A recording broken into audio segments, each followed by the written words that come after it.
The rain fell in sheets, each drop an icy needle against my skin. I hunched deeper into my thin jacket, the fabric already soaked through, clinging to my trembling frame. The bus stop offered minimal shelter, its plastic roof leaking in 3 different places. One drip had found the perfect path down my collar, a cold trail snaking along my spine. I checked my phone again. Dead. Of course it was dead. Everything in my life seemed to run out of power at exactly the wrong moment. 2 hours. I'd been waiting for 2 hours, my shoes squelching with rainwater, mascara surely streaming down my cheeks in black rivulets. Not that anyone would notice. People hurried past, umbrellas tilted against the wind, eyes averted from the soaking wet woman whose life was falling apart. My fingers traced the eviction notice in my pocket, the paper now soft and pulpy from the rain. 3 months behind on rent. My waitressing job hadn't covered it, and after today, after dropping and shattering an entire tray of drinks on the restaurant owner's potential investors, I didn't even have that anymore. You're a walking disaster, Ellie, I whispered to myself. The words immediately swallowed by a rumble of thunder, when the sleek black limousine slowed to a stop directly in front of me. I barely registered it. Vehicles like that didn't stop for people like me. It was probably just waiting for the light to change, though I couldn't recall if there even was a traffic light nearby. The rear window slid down with an almost imperceptible hum. I caught a glimpse of movement inside. The orange glow of what might have been a cigar, the glint of a heavy gold watch. Then a voice emerged from the shadows, low and smooth as aged whiskey. Get in. 2 words. Just 2 simple words that somehow carried the weight of a command, not a request. I blinked rainwater from my eyes, certain I'd misheard. Excuse me. You're soaking wet. It's pouring. Get in the car, Miss Sullivan. My heart stuttered. He knew my name. The stranger in the luxury vehicle knew my name. I stepped back instinctively, my heel catching on the curb. I would have fallen if not for the lightning-fast reflection of the man who had silently appeared beside me. A tall figure in a dark suit who now steadied me with a grip that was firm, but not painful. Mr. Castellano doesn't like to repeat himself, the man said quietly, nodding toward the open car door. Castellano. The name hit me like a physical blow. Everyone in this city knew that name, whispered it with a mixture of fear and awe. Vincent Castellano, the man whose businesses, legal and otherwise, seemed to touch every corner of our decaying industrial town. There must be some mistake, I stammered, acutely aware of how pathetic I looked, how vulnerable I was. I don't know Mr. Castellano. A soft, almost imperceptible laugh came from inside the limo. But I know you, Eleanor Sullivan, 26 years old, graduated with honors in accounting before your father's medical bills bankrupted your family. Currently, or should I say formerly, employed at Bellini's on 5th Street, living in an apartment on Westmore Avenue that you can no longer afford. My blood turned to ice. How could he possibly know all that? Why would someone like you know anything about me? I managed to ask, my voice barely audible above the rain. The window lowered further, and I saw him clearly for the first time. He was younger than I'd expected, perhaps in his early 30s, dark hair, immaculately styled despite the humidity, a face that could have belonged on a Renaissance sculpture, all sharp angles and perfect symmetry. But it was his eyes that held me frozen in place, dark as burnished mahogany, watching me with an intensity that made my skin prickle. Because you're carrying something that belongs to me, he said simply. I instinctively clutched my bag tighter, mind racing through its meager contents. Bus pass, broken phone, wallet with exactly $17 inside, the torn remnants of a resume, a half-eaten granola bar. I don't have anything of value, I said. Vincent Castellano's lips curved into something between a smile and a smirk. Value is subjective, Miss Sullivan. His gaze traveled slowly down to my midsection, lingering there with such deliberate focus that I felt my breath catch. Some things are beyond price. The bodyguard's hand remained on my elbow, neither pulling nor pushing, just a steady presence reminding me that I wasn't being given a genuine choice. Another crack of lightning split the sky, followed immediately by a deafening boom of thunder. The storm was directly overhead now. "I have a proposition that will solve your immediate financial concerns," Castellano continued, his voice somehow both gentle and unyielding. "All I ask is 10 minutes of your time. You can sit in a dry, warm car and listen. Or you can continue standing in the rain waiting for a bus that, I assure you, isn't coming. Not tonight." As if to emphasize his point, the rain intensified, now coming down in a near-blinding torrent. I thought of my empty apartment with its leaking ceiling and the landlord's promise to change the locks by morning. I thought of my phone, unable to call the one friend who might have offered me a couch for the night. I thought of the $17 that wouldn't even buy me a cheap motel room. I stepped toward the limo. The interior was warm and smelled of expensive leather and something woodsy and masculine. Sandalwood, perhaps. The seats were soft, butter-colored leather, and subtle lighting gave the space a golden glow that contrasted sharply with the gray storm outside. As the door closed behind me with a solid thunk, the sounds of the storm faded to a distant patter. Vincent Castellano sat across from me, one leg crossed casually over the other.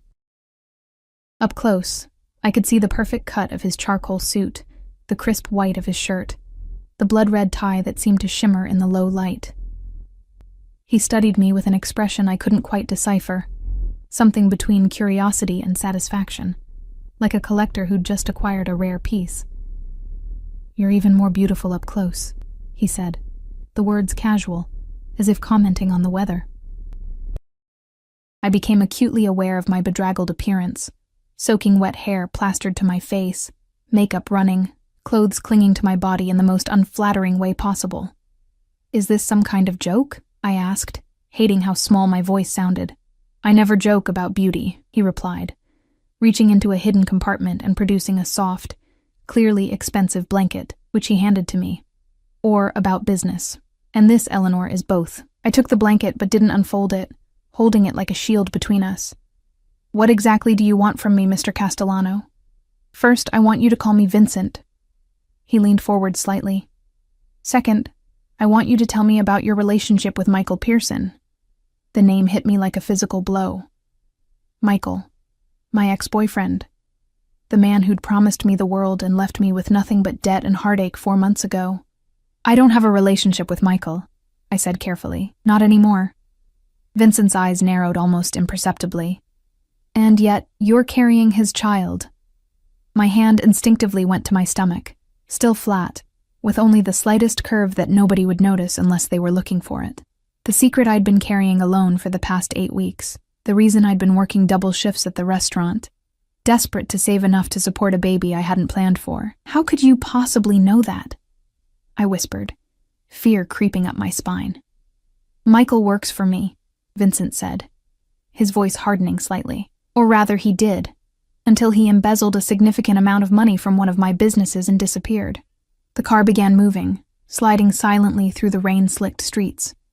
I should have been frightened by this, being driven away by a man known to be dangerous, a man connected to my ex in ways I'd never imagined, but somehow I felt oddly calm.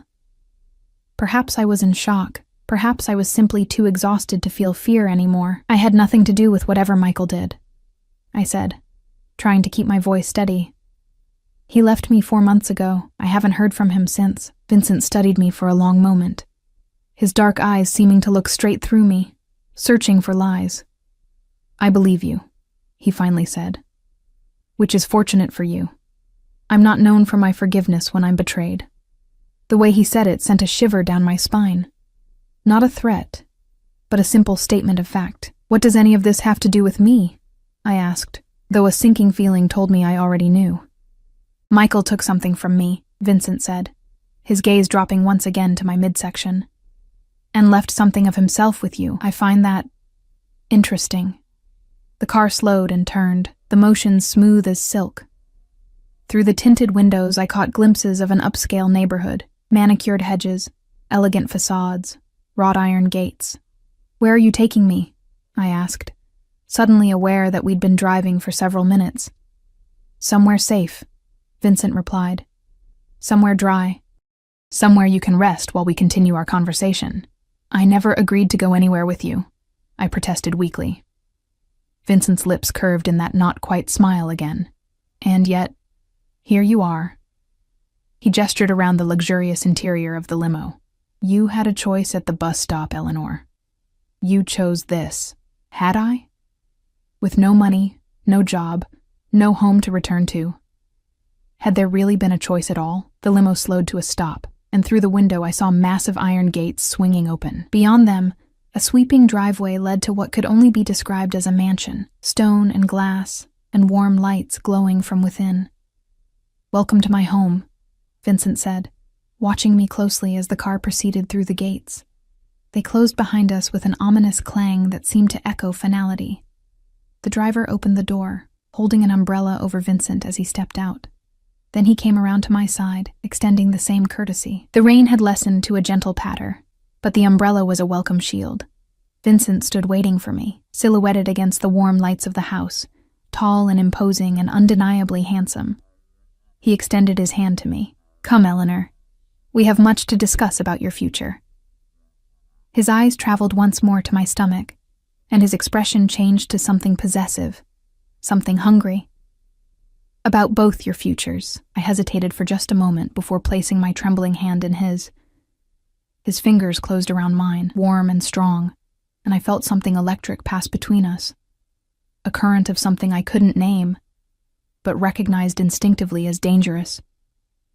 As he led me up the steps to his home, I couldn't shake the feeling that I was walking into a beautiful cage, one with gilded bars and luxurious furnishings, but a cage nonetheless. And somewhere in the back of my mind, a voice whispered that once I stepped through that door, nothing in my life would ever be the same again. I stepped through anyway. The foyer of Vincent Castellano's mansion swallowed me whole. Soaring ceilings stretched upward, crowned by a crystal chandelier that scattered light like diamond rain.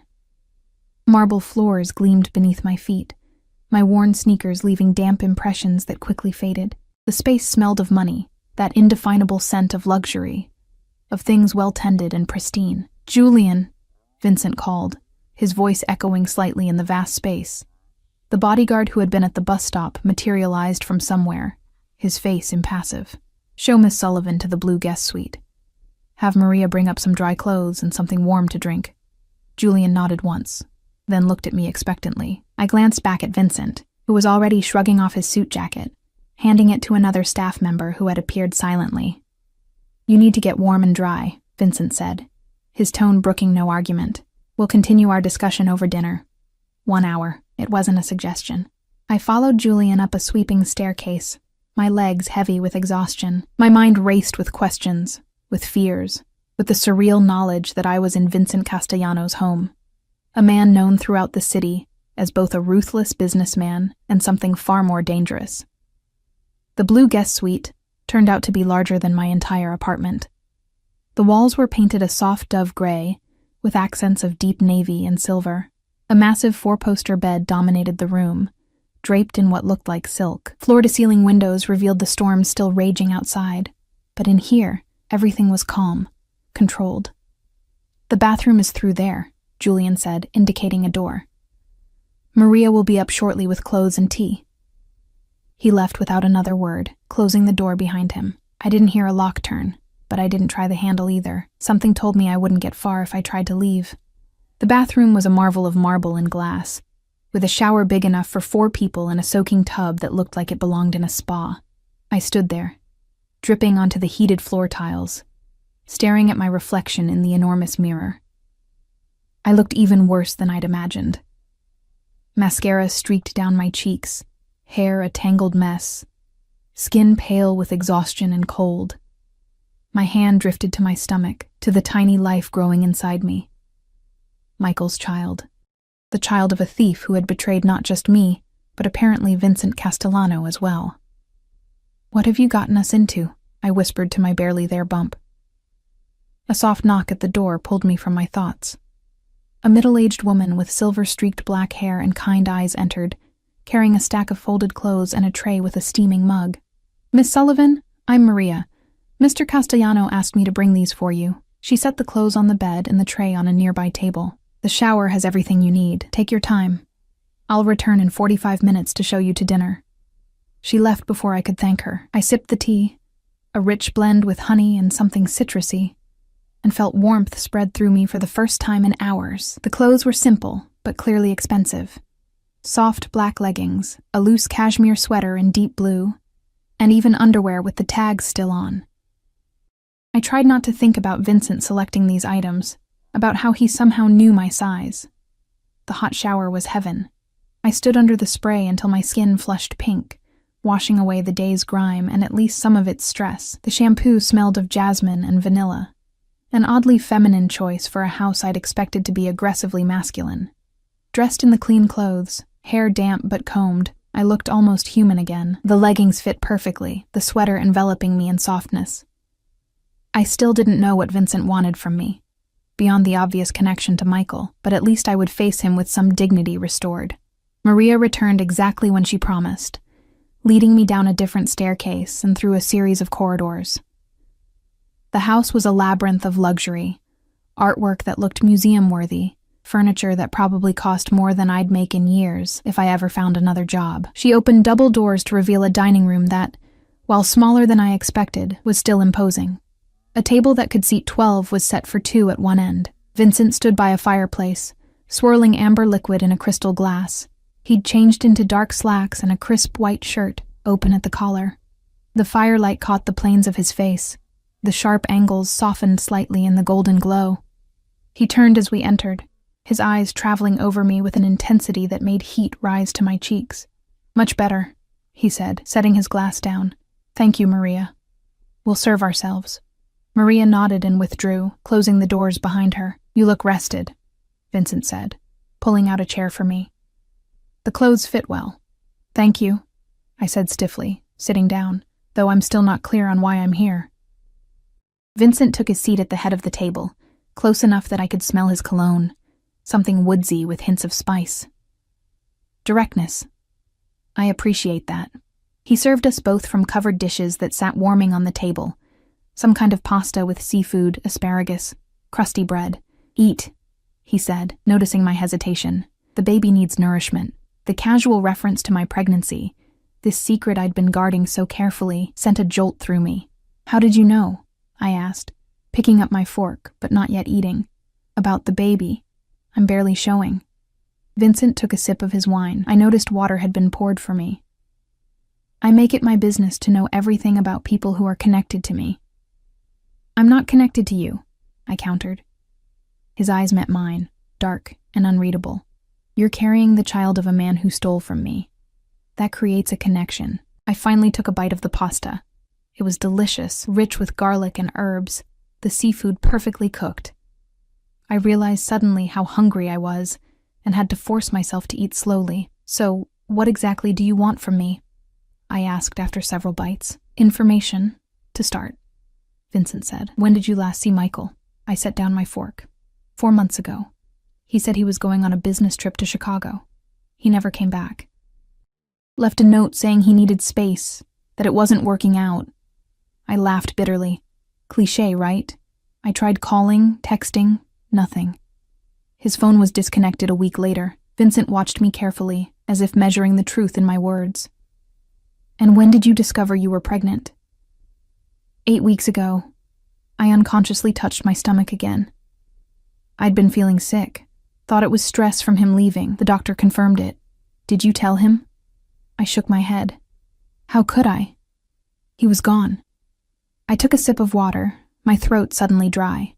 I wouldn't have told him anyway, not after how he left. Something flickered in Vincent's eyes. Approval, perhaps. Michael embezzled just over $2 million from one of my investment firms. Transferred it through a series of offshore accounts. Disappeared. His voice remained calm, conversational, as if discussing the weather rather than theft and betrayal. He was quite clever about it. I almost admire the planning. Almost. The room suddenly felt colder. "I had no idea," I whispered. "I thought he worked for an accounting firm downtown." "He did. One of my accounting firms." Vincent broke a piece of bread, butter it methodically. "When someone betrays me, Eleanor, I don't stop until I find them. Michael knows this. Which is why I find it curious that the one trace he left behind leads to you." "What do you mean?" The last thing Michael did before disappearing was set up a trust fund, a small one by my standards, $50,000. The beneficiary? His eyes dropped to my midsection. Any child born to Eleanor Sullivan within 1 year of the trust's creation. My fork clattered against the plate. That's impossible. He left me. Why would he? Perhaps he knew about the pregnancy before you did, Vincent suggested. Or perhaps he suspected. Either way, he made provisions for his child. Not for you, notably. Just the child. My mind reeled. Michael had left money for a baby he'd never even acknowledged? It made no sense. Unless... You think he left the money as some kind of message? I said slowly. Something to lead you to me. Vincent's lips curved in that not-quite smile. Very perceptive, Eleanor. Yes, that's exactly what I think. The question is, why? What does Michael believe you have that would be of interest to me? Nothing, I insisted. I have nothing of value. You've seen where I live, how I live. If I had anything worth millions, don't you think I'd have used it by now? Vincent studied me for a long moment. Perhaps it's not something you know you have. He set down his wineglass. Or perhaps it's not something. Perhaps it's someone. His gaze lingered on my stomach, and I felt a chill run through me. The baby? I whispered. What could you possibly want with my unborn child? DNA, Vincent said simply. Michael Pearson isn't who you think he is. His real name is Michael Castellano, my younger half-brother. The room seemed to tilt around me. Michael. My Michael. Was Vincent Castellano's brother? It seemed impossible. Absurd. And yet looking at Vincent now, I could see subtle similarities I'd missed before. The shape of the jaw, the set of the shoulders. That's not possible, I said, my voice faint. He would have told me. Would he? Vincent's tone was almost gentle. The same man who abandoned you without explanation? Who stole millions and vanished?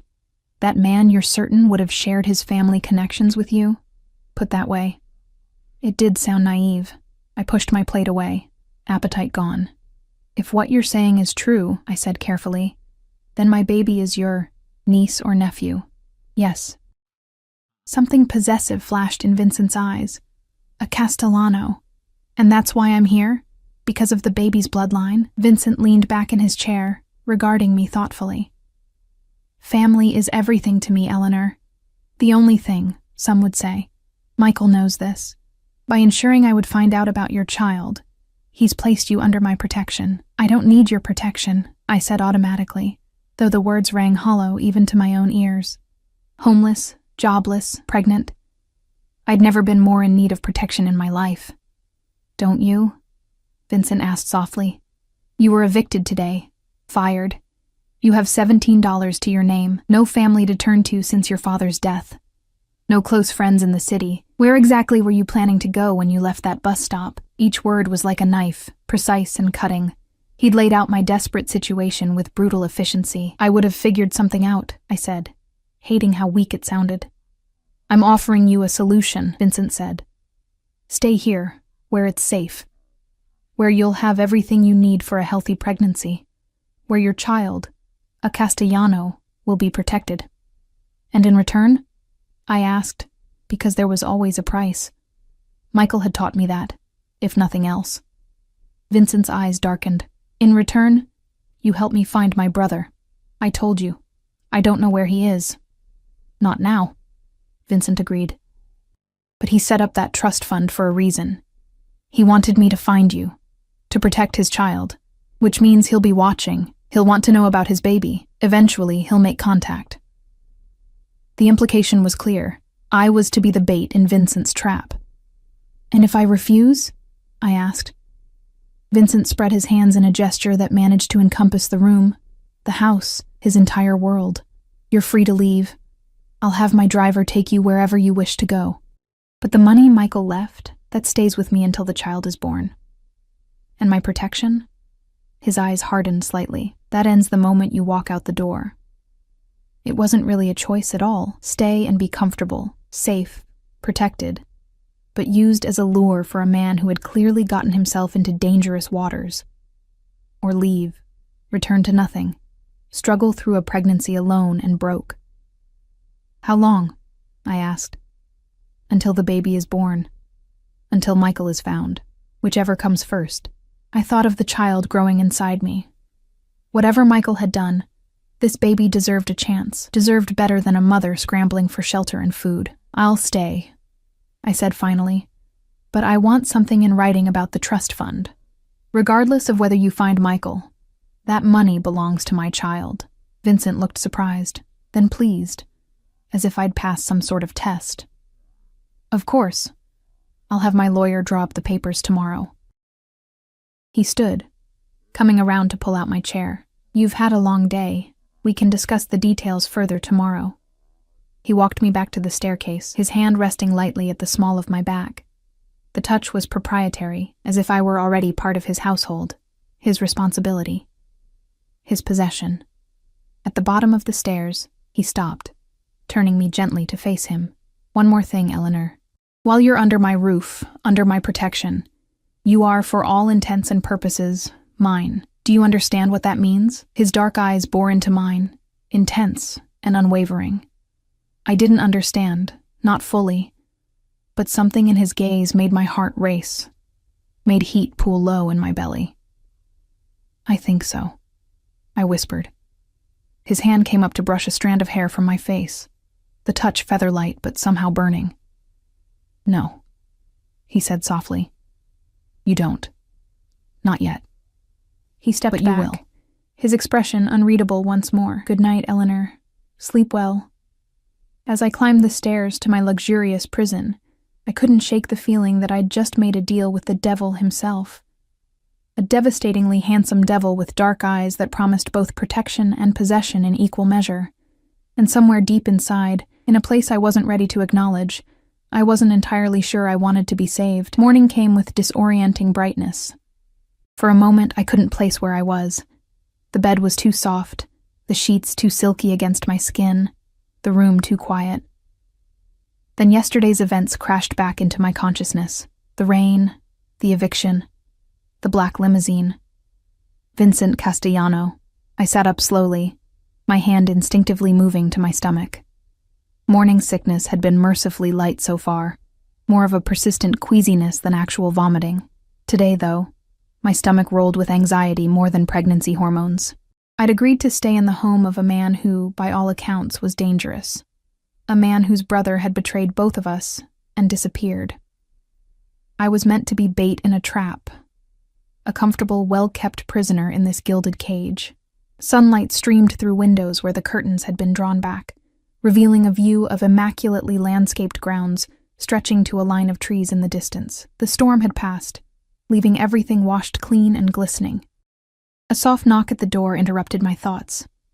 Maria entered, carrying a tray with tea and toast. "Good morning, Miss Sullivan," she said, setting the tray on a small table by the windows. "Mr. Castellano thought you might prefer a light breakfast in your room this morning."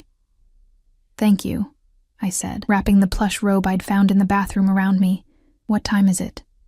"Just after 9, Maria replied. "Mr. Castellano asked me to tell you that his tailor will be arriving at 11 to take measurements for a proper wardrobe. After that, he'd like to meet with you in his study." "A proper wardrobe?" I opened my mouth to protest, then closed it again. I had exactly one set of clothes to my name, the ones I'd been wearing yesterday, now presumably being laundered. "I can't accept an entire wardrobe from him," I said finally. Maria's expression remained neutral, but her eyes held a hint of sympathy. "Mr. Castellano is very particular about appearances. While you are a guest in his home, he will insist on providing appropriate attire." Guest. Such a polite word for what I was. "Is there anything else you need?" Maria asked. I hesitated. "Actually, my apartment. All my things will be thrown out if I don't get them." Not that I had much. Some clothes, a few books, my father's watch, a small box of photos, but they were all I had left. "I believe Mr. Castellano has already taken care of that," Maria said. "Julian went this morning with a team. Your belongings should be delivered later today." Of course he had. Vincent Castellano was nothing if not thorough. "Thank you, Maria," I said, oddly touched that he'd thought of my meager possessions. After she left, I ate the toast and drank the tea, both surprisingly appetizing to my usually queasy stomach. I showered again, simply because I could, reveling in the hot water and expensive products. At precisely 11, Maria returned with a tiny, bird-like woman introduced as Madame Perrine, Vincent's personal tailor. The next hour was a flurry of measurements and fabric swatches and questions about my preferences. I tried to insist on practical, modest clothing, but Madame Perrine simply smiled and continued making notes in a leather-bound book. Mr. Castellano has given specific instructions, was all she would say when I protested that I didn't need evening wear or anything made of silk. By the time she left, I felt exhausted, simply from standing still and lifting my arms on command. Maria led me downstairs, through a maze of hallways to a heavy wooden door. She knocked once, then opened it without waiting for a response. Vincent's study was exactly what I'd expected. Masculine and imposing, with floor-to-ceiling bookshelves, a massive desk, and leather chairs that probably cost more than a year's rent at my old apartment. The man himself stood by the window, phone to his ear, his back to us. He wore another impeccable suit, this one navy blue, the fabric catching the light as he moved. Yes, today, he was saying, his voice calm but with an undercurrent of steel. I don't care what it takes, get it done. He ended the call, turning to face us. His eyes immediately found mine, something flickering in their depths, before his expression settled into polite interest. Eleanor, I hope you slept well. Yes, thank you, I said, unsure how to navigate this strange new dynamic between us. Vincent nodded to Maria, who silently withdrew, closing the door behind her. Please sit, he said, gesturing to the chair across from his desk. I sat, smoothing the borrowed leggings over my knees.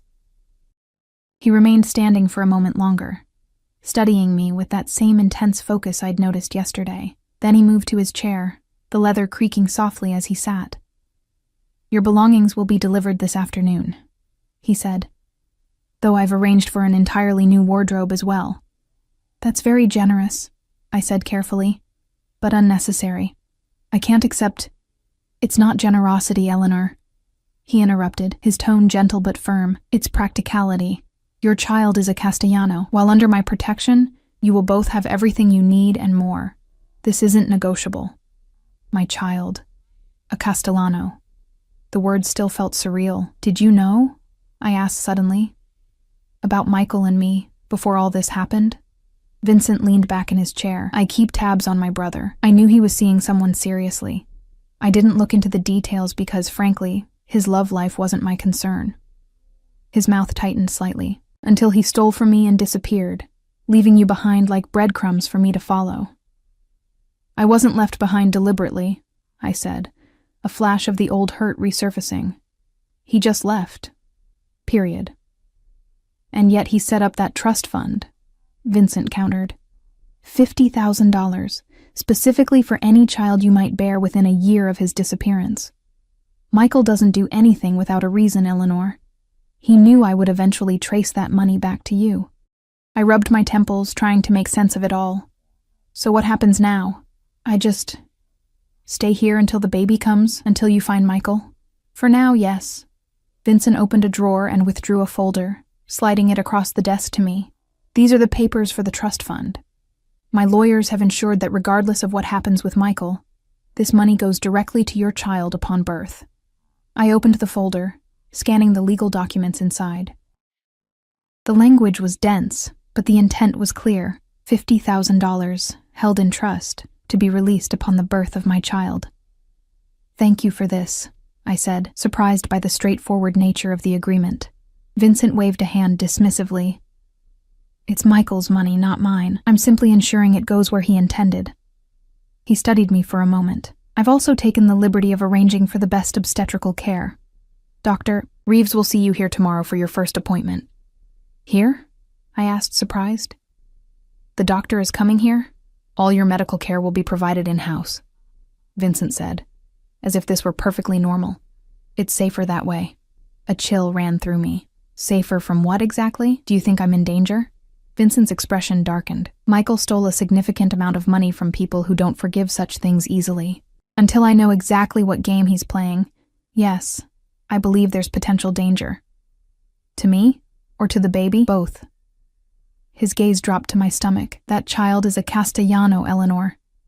In my world, bloodlines matter. Family matters. There are those who would use you to get to Michael, or to get to me. I swallowed hard. So, I'm a prisoner here. A guest under protection, Vincent corrected, though the distinction felt academic. You'll have full run of the house and grounds. Security will accompany you if you wish to go elsewhere. Your every need will be met.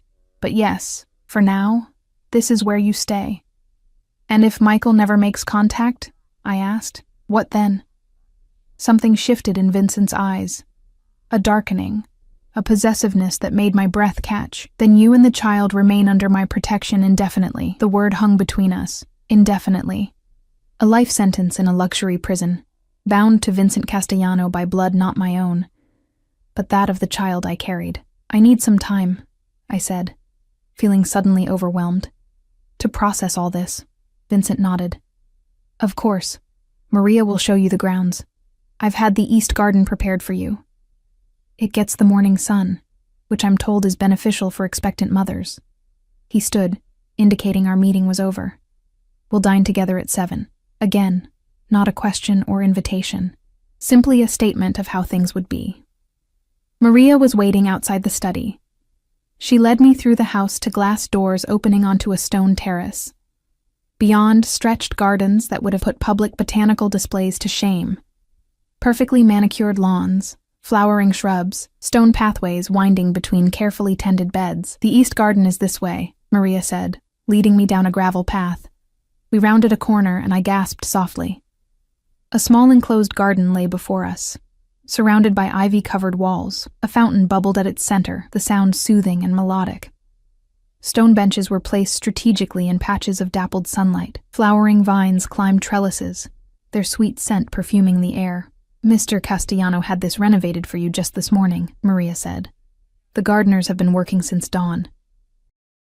In less than 24 hours, Vincent Castellano had cleared my apartment, arranged for a new wardrobe, secured a trust fund for my unborn child, scheduled medical care, and renovated a garden, all for a woman he'd only just met. All because I carried his brother's child. It's beautiful, I admitted, sitting on one of the benches. I'll leave you to rest, Maria said. There's a bell by the gate if you need anything. Alone in the garden, I closed my eyes, letting the sun warm my face. The breeze carried the scent of roses and something citrusy, lemon trees perhaps. Birds chirped in the nearby trees. It was peaceful, perfect, and utterly surreal. I must have dozed off, lulled by the fountain and sunshine, because I startled awake at the sound of footsteps on gravel. Opening my eyes, I found Vincent standing a few feet away, watching me with an expression I couldn't read. I didn't mean to disturb you, he said, though something told me that wasn't entirely true. He seemed to enjoy catching me off guard, observing my unguarded reactions. I sat up straighter. It's fine. I didn't realize I'd fallen asleep. Pregnancy often causes fatigue, he said, coming to sit beside me on the bench. Not too close, but close enough that I caught the now familiar scent of his cologne. My mother used to nap in the gardens when she was carrying Michael. There was something almost wistful in his tone.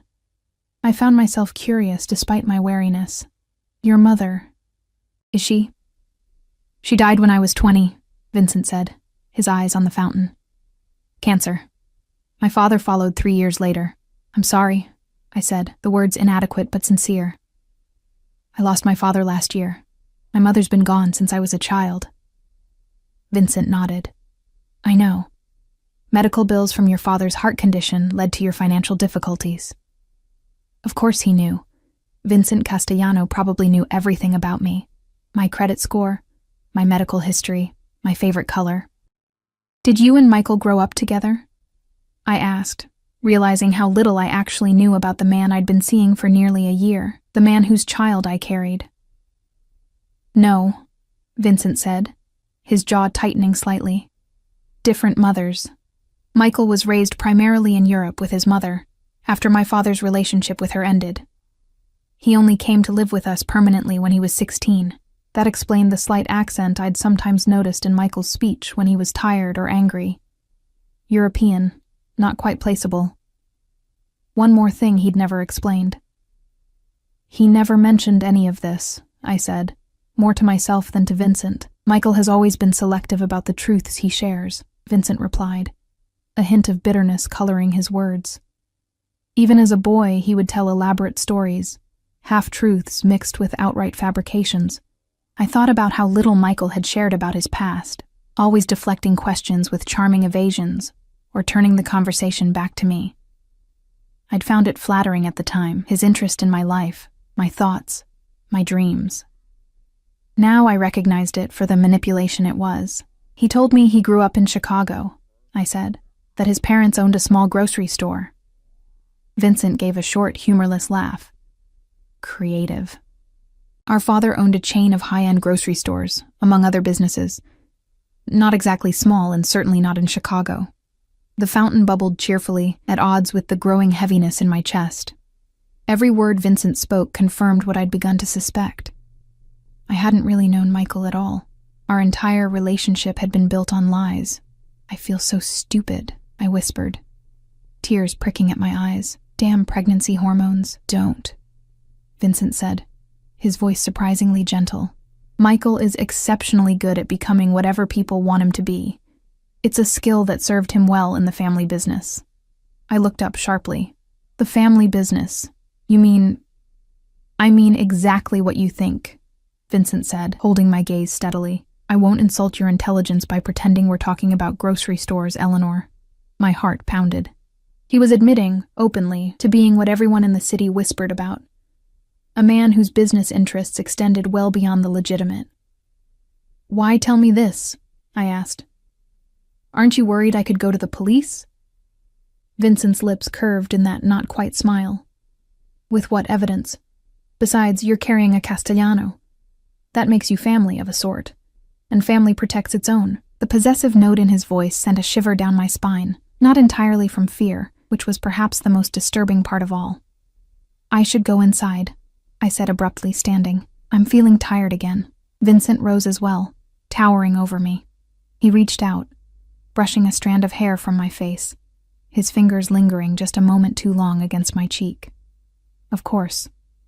Rest. I'll see you at dinner. As I walked back to the house, I could feel his eyes on me, watching, assessing. The weight of his gaze was like a physical touch, one that left me feeling both protected and possessed. And somewhere deep inside, a traitorous voice whispered that it wasn't entirely unpleasant to be the focus of such intense attention from a man like Vincent Castellano. Days slipped into weeks with surprising ease. My new life settled into a routine that felt almost normal, if one could consider living in a mansion with a notorious businessman normal. Each morning, I woke to breakfast delivered by Maria. Most days I spent hours in my garden sanctuary, reading books from Vincent's extensive library, or simply sitting in the sun, hands resting on my growing belly. Dr. Reeves came weekly, a no-nonsense woman in her 50s, who treated my pregnancy with clinical efficiency. According to her, everything was progressing perfectly. The baby, a boy we'd discovered at the last ultrasound, was healthy and growing right on schedule. A boy, a son. A male Castellano heir. The knowledge had changed something in Vincent. He'd been present for the ultrasound, standing silently in the corner of the room as Dr. Reeves moved the wand over my now visible bump. When she'd announced it was a boy, I'd caught the flash of satisfaction in his dark eyes, the slight straightening of his shoulders. He'll need a strong name, Vincent had said later that evening over dinner. Something with history, weight. I'd bristled at his presumption. I was thinking of naming him after my father, Robert. Vincent had considered this, swirling the wine in his glass. Robert Vincent Castellano, he'd said finally. It has a good sound to it. I hadn't argued with the inclusion of Vincent's name or the Castellano surname. Somehow, it had already become a foregone conclusion that this child would bear his uncle's name, not his absent father's. My new wardrobe had arrived in waves. Practical daywear first, then more formal attire, followed by specially designed maternity clothes as my body changed. Everything fit perfectly. Everything was of the highest quality.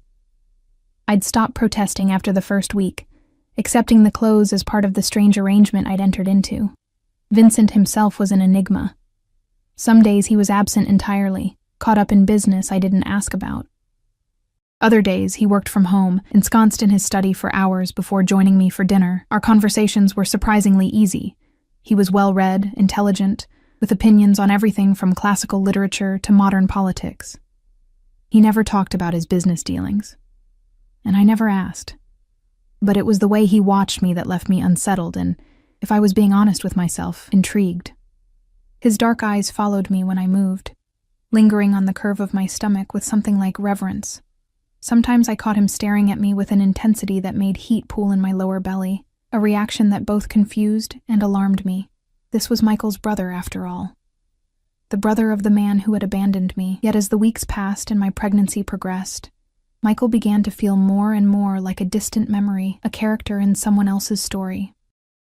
Vincent, with his commanding presence and unwavering attention, had become the central figure in my new reality.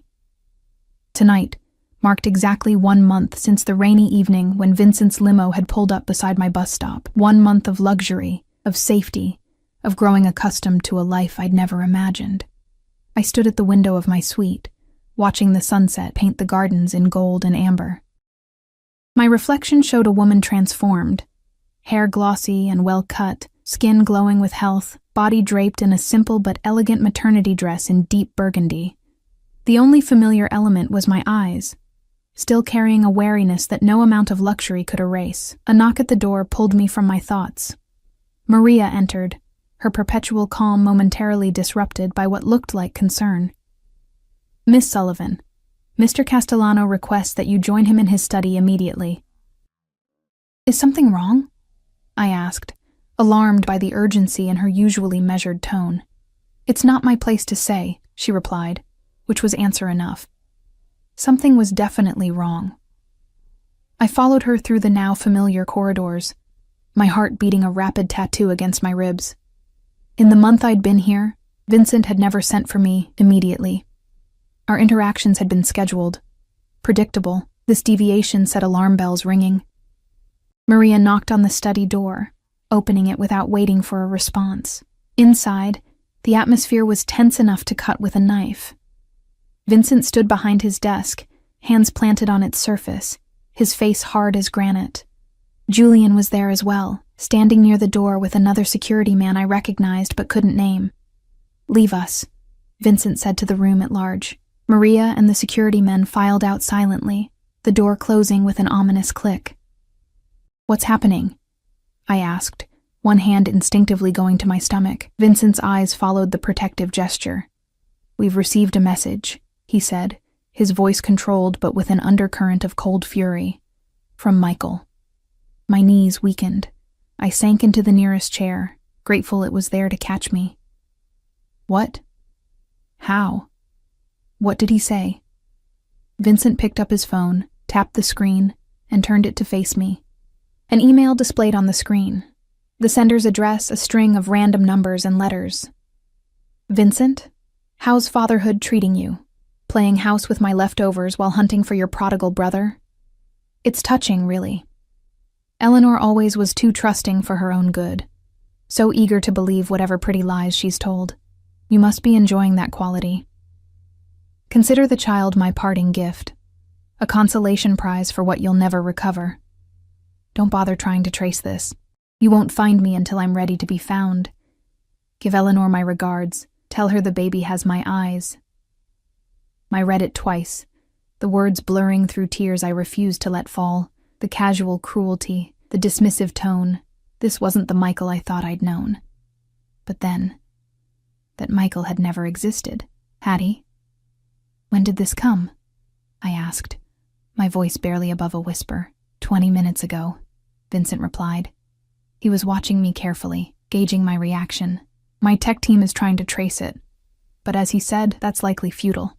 I nodded, still processing the email's contents. "He makes it sound like he planned this. The baby. Leaving me for you to find. That's exactly what he's implying."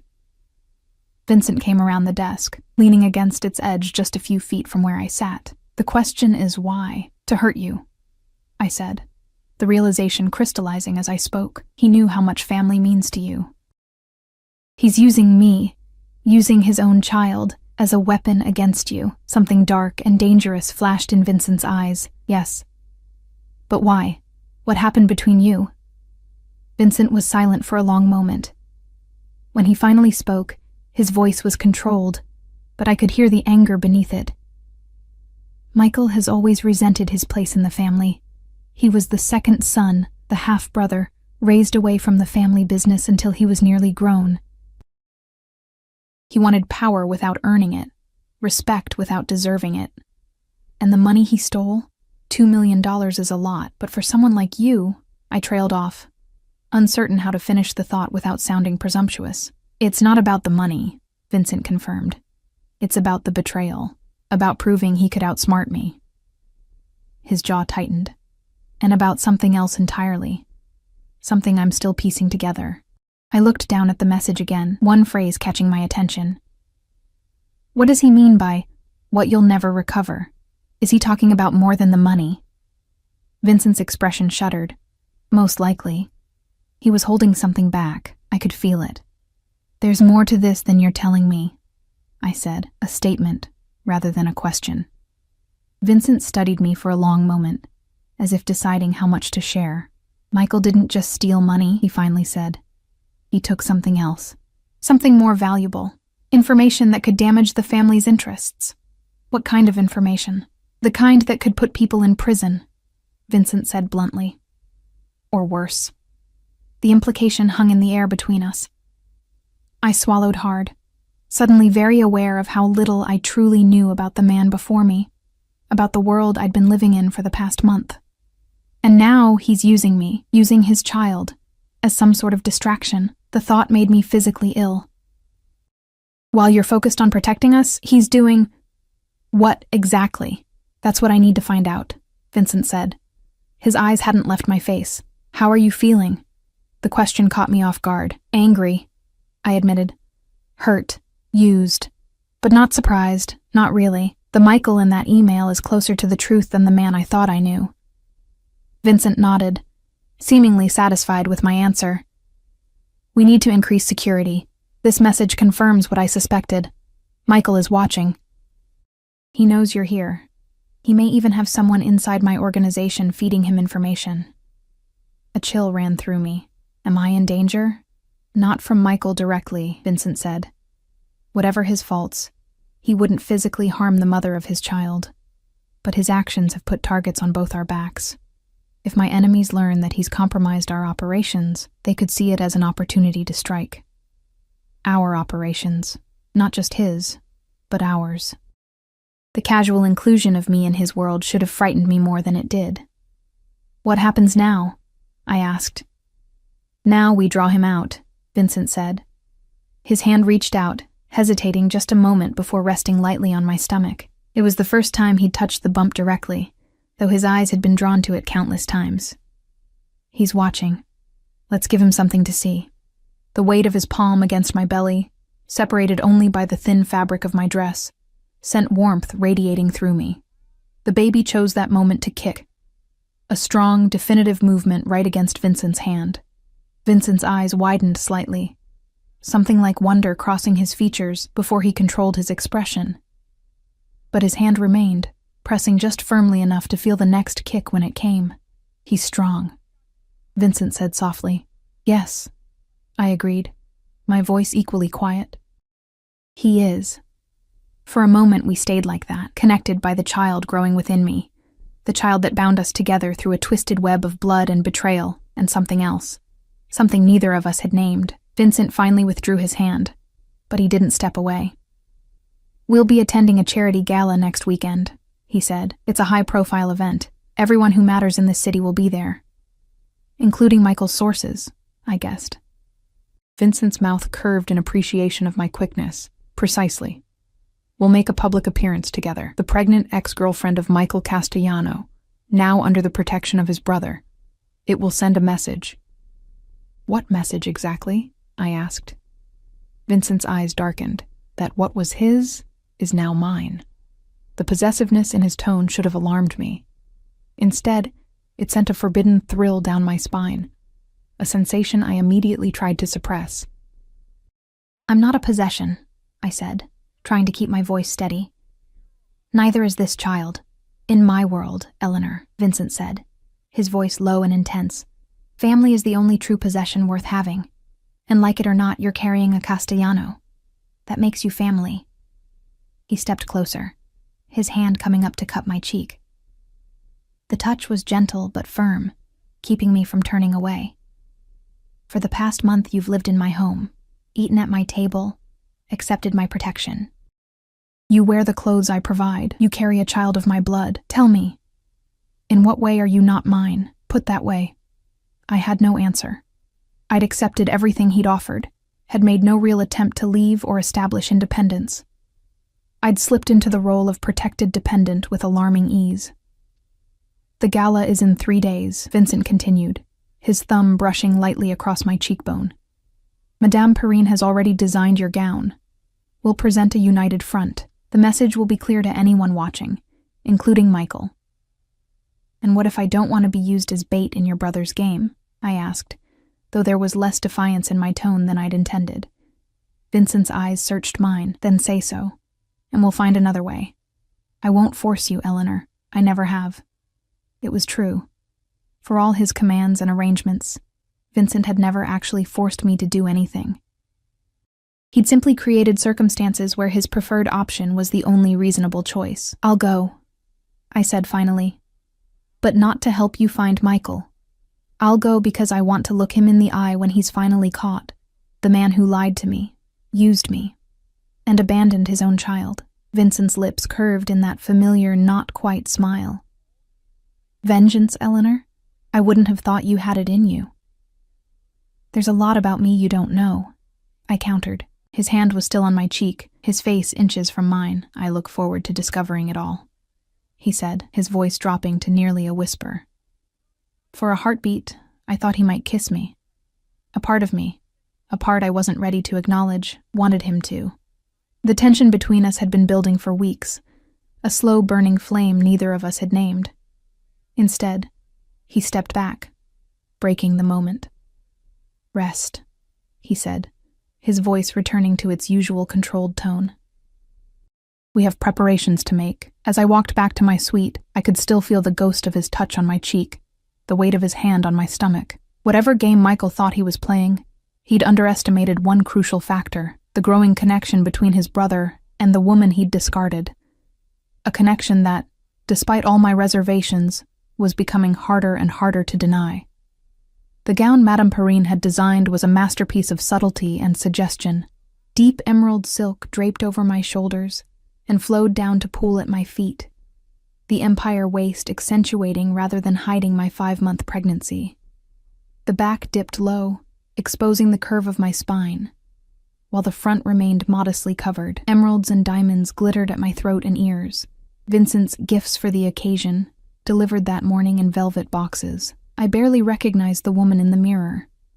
Gone was the bedraggled waitress crying at a bus stop.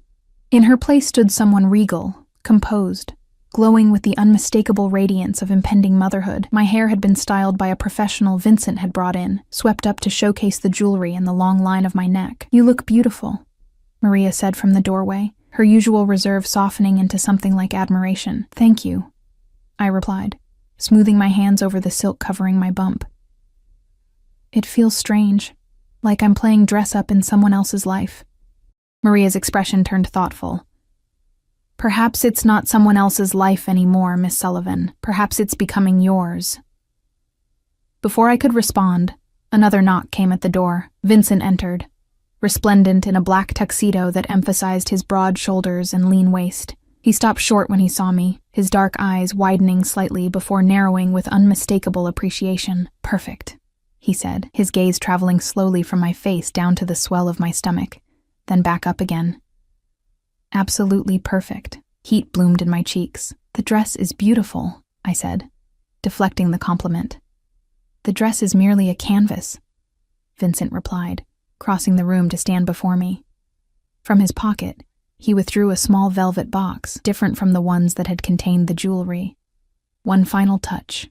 Inside was a ring, a wide platinum band set with a single enormous emerald, surrounded by diamonds that matched the necklace and earrings. Not a typical engagement ring, but unmistakably a statement of possession. "Vincent," I began, uncertain how to respond. "For appearance's sake," he said, though something in his eyes suggested it was more than that.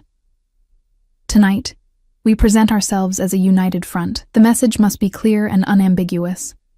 I knew I should resist, should maintain some boundary between the role I was playing and my true self. But as Vincent took my hand and slid the ring onto my finger, I couldn't summon any real objection. The weight of it felt significant, a tangible symbol of how thoroughly my life had changed. "Ready?" he asked, offering his arm. I nodded, placing my hand in the crook of his elbow. The fabric of his tuxedo was soft beneath my fingers, the solid strength of his arm reassuring. Whatever came tonight, I wasn't facing it alone. The limousine ride to the gala was quiet, charged with an energy neither of us acknowledged. Vincent's hand rested possessively on mine, where it lay on the seat between us, his thumb occasionally brushing over the emerald on my finger. "The Peterson Cancer Research Foundation hosts this gala annually," Vincent explained as we approached the venue, a historic hotel in the heart of downtown. "Every person of consequence in the city attends. Business leaders, politicians, old money families, and members of your organization," I added quietly. Vincent's lips curved. "Yes. And potentially, those who might be feeding information to Michael." "How will we know?" I asked. "We won't, not immediately, but people talk, especially when surprised. Your appearance on my arm will certainly qualify as surprising." His hand tightened slightly on mine. "Stay close to me at all times. Speak only when spoken to. If anyone asks about Michael or the baby, deflect to generalities. Understood?" The commanding tone might once have irritated me. Now, I simply nodded. Tonight wasn't about my independence.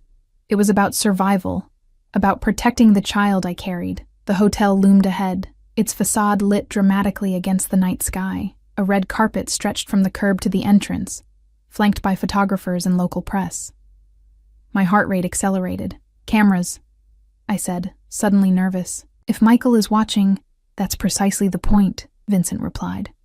His eyes met mine, intense and unwavering. "Remember who you're with. No one would dare harm what belongs to me." The possessive declaration should have offended me. Instead, it settled something in my chest, a certainty that despite everything, I was safe with this man. The limousine stopped, and immediately the door was opened by a uniformed attendant. Vincent exited first, then turned back to offer me his hand. The moment I emerged, flashbulbs exploded around us. I blinked against the sudden brightness, instinctively drawing closer to Vincent's side. His arm wrapped around my waist, hand splayed protectively over my hip. He bent slightly to murmur in my ear, his breath warm against my skin. "Smile, Eleanor. Let them see that you're not afraid." I lifted my chin and curved my lips upward. Not a genuine smile, but a reasonable facsimile. Vincent guided me up the carpet, nodding occasionally to acquaintances but stopping for no one. I felt the weight of stares, heard the murmured speculation as we passed. The pregnant woman on Vincent Castellano's arm, wearing his emeralds, bearing his ring. The gossip would spread like wildfire. Inside, the ballroom was a sea of wealth and influence. Crystal chandeliers cast golden light over marble floors. Women dripped with jewelry that could have funded small nations. Men in tuxedos identical to Vincent's, but somehow less impressive, clustered in groups, discussing matters that likely straddled the line between legitimate business and something darker. "Vincent!" A silver-haired man approached, hand extended. "I didn't expect to see you here tonight, Senator," Vincent replied, shaking the man's hand with just the right amount of deference. "I never miss an opportunity to support such a worthy cause." The senator's eyes slid to me, curiosity evident in his expression. "And who might this lovely young woman be?" "Eleanor Sullivan," Vincent said, his hand tightening slightly on my waist. "My fiancé." The word hung in the air between us. Fiancé. Not merely under his protection, but claimed. Marked as his in the most public way possible. "Fiancé," the senator exclaimed, not bothering to hide his surprise. "Well, this is unexpected. Congratulations to you both." His gaze dropped to my evident pregnancy. And it seems more congratulations are in order. Thank you, Senator, I said, finding my voice. It's a pleasure to meet you. The senator's eyes narrowed slightly. Sullivan, that name sounds familiar. Eleanor is a financial analyst, Vincent interjected smoothly.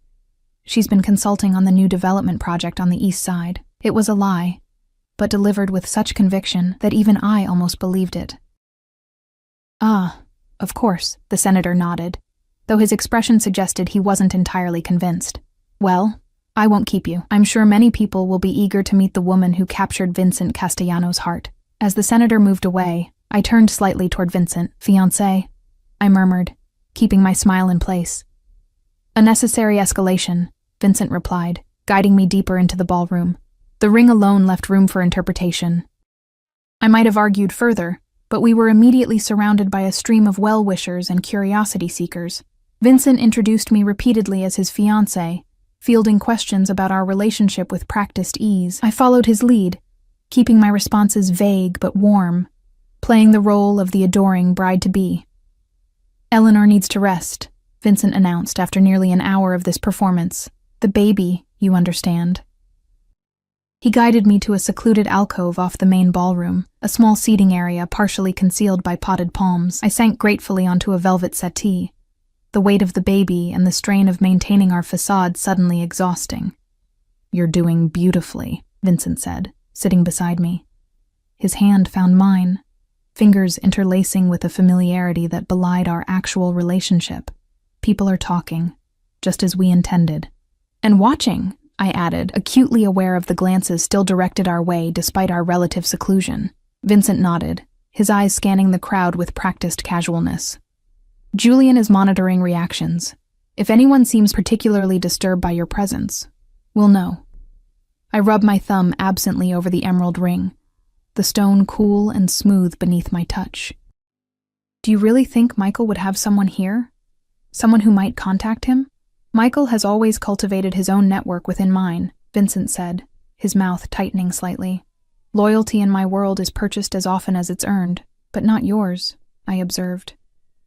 Your men, Julian, the others, they seem genuinely loyal to you. Something like surprise flickered in Vincent's eyes. Yes, they are. Why? I asked, genuinely curious. What inspires that kind of devotion? Vincent was silent for a moment, considering. Respect, he finally said. I demand much, but I give much in return. Protection, prosperity, a place to belong. His thumb brushed over my knuckles. Family isn't always about blood, Eleanor. The irony wasn't lost on me that he spoke of family beyond blood while simultaneously claiming me and my child based entirely on bloodline. Before I could point this out, his attention shifted to something over my shoulder, his expression hardening. Vincent Castellano with a pregnant fiancé, came a smooth, cultured voice. Will wonders never cease? I turned to see a man standing at the edge of our alcove, tall, elegantly dressed, with silver threading through his dark hair. His smile didn't reach his cold blue eyes. Donovan, Vincent acknowledged, his tone neutral, but with an undercurrent of tension. I wasn't aware you were on the guest list. Last-minute addition, the man replied, his gaze shifting to me. Aren't you going to introduce me to your fiancé, was it? Vincent's hand tightened on mine. Eleanor, this is Richard Donovan, a business associate. Richard, my fiancé, Eleanor Sullivan. Donovan's eyes narrowed slightly at my name, a flash of recognition quickly masked. Miss Sullivan, a pleasure. He extended his hand. I took it briefly, his skin cool and dry against mine. Mr. Donovan, Sullivan, he repeated as if tasting the name. No relation to Robert Sullivan, I presume? The accountant who died last year? My breath caught. My father. How could this stranger know about my father? My father, I confirmed, fighting to keep my voice steady. Ah. Donovan nodded, something calculating in his expression. How interesting. I believe he worked briefly for one of my subsidiaries some years ago. His gaze dropped to my stomach. And now his daughter carries a Castellano heir. Life does take unexpected turns, doesn't it? The words were innocent enough, but something in his tone sent a chill down my spine. Beside me, Vincent had gone very still, the tension in his body palpable. "If you'll excuse us," Vincent said, his voice controlled but cold. "Eleanor should rest. Doctor's orders." "Of course." Donovan stepped back, that empty smile still in place. "Congratulations again on your unexpected happiness." As he walked away, I turned to Vincent, questions tumbling through my mind. Who was that? How did he know my father? What did he mean? "Not here." Vincent cut me off, rising smoothly and offering his hand. "We're leaving, now." The abrupt change alarmed me. "Vincent, what's happening?" "I miscalculated," he said, his voice low and tense. "Richard Donovan is not someone I expected to see tonight. His presence, and his knowledge of your father, suggests complications I hadn't anticipated." "My father was an accountant," I said, confused. "He worked for dozens of companies over the years. And apparently one of them was owned by my chief rival," Vincent replied, guiding me swiftly through the ballroom toward the exit. "A man who would happily use any connection to undermine me, a man who, I suspect, might also be in contact with Michael." The pieces fell into place with sickening clarity. "You think Michael is working with your enemies? Using information about my father somehow?" Vincent didn't answer immediately, his focus on getting us through the crowd without being stopped. Julian appeared at our side as if summoned telepathically, creating a path toward the exit. Only when we were in the limousine, pulling away from the hotel, did Vincent finally respond. "Your father wasn't just an accountant, Eleanor," he said, his voice grim. "He was a forensic accountant, specialized in uncovering financial fraud and criminal enterprises. Before his illness, he was working on a case that could have exposed significant operations, mine and Donovan's both." I stared at him, disbelief warring with a terrible sense that he was telling the truth. "That's not possible. My father was an ordinary accountant. He did taxes and bookkeeping for small businesses." "A convenient cover," Vincent said. "One that kept you and him safe, until his illness made him vulnerable. Until the medical bills started piling up." My mind raced, recalling my father's sudden decline, the mysterious consulting work he'd taken on despite his weakening health, the cash payments that had briefly kept us afloat before disappearing along with his strength. "You're saying my father was investigating you?" I whispered, the implications staggering. "And others," Vincent confirmed, "including Richard Donovan. Your father was very good at what he did, Eleanor. Too good. He found things that powerful people preferred to keep hidden, and then he died," I said, my voice hollow. Vincent's eyes met mine, steady and unflinching. His heart condition was real. His death was natural. I had nothing to do with it. I wanted to believe him, needed to believe him. But you knew who he was. You knew all along who my father was, didn't you? Is that why you were so interested in me? Beyond just the baby? Because of what my father might have discovered? "No," Vincent said firmly. "I knew of Robert Sullivan's work, yes. But I didn't connect him to you until after you were already under my protection. It was an unexpected complication." "A complication," I repeated, the word bitter on my tongue. "Is that what I am? What my baby is? Just complications in your war with Michael and men like Donovan?" Vincent's hand shot out, catching mine in a grip that was firm but not painful. "You are carrying my blood, Eleanor. My family. There is nothing just about that, nothing casual or inconsequential." "But you didn't tell me the truth," I said, pulling my hand away. The emerald ring caught the light, suddenly feeling like a shackle rather than an ornament. "About any of this. Would you have believed me?" Vincent countered. "If I'd told you your father was more than he seemed, that Michael chose you specifically because of your connection to Robert Sullivan, that your pregnancy might be part of a larger plan to bring down not just me, but everything I've built. Put that way, he was right. I wouldn't have believed him. Even now, part of me resisted the implications. So what happens now?" I asked, staring out at the city lights flashing past the tinted windows. Vincent was silent for a long moment. When he finally spoke, his voice was quieter, almost gentle. "Now we prepare for war, Eleanor.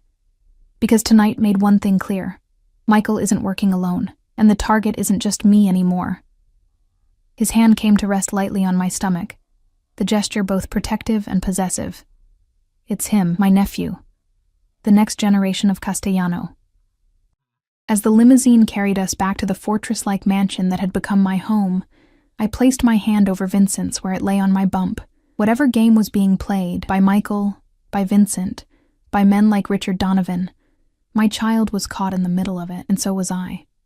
The emerald ring glinted in the darkness, a symbol of a promise I hadn't truly made, a future I hadn't chosen. Yet somehow, with Vincent's hand warm beneath mine and our child moving between us, it no longer felt entirely like a lie.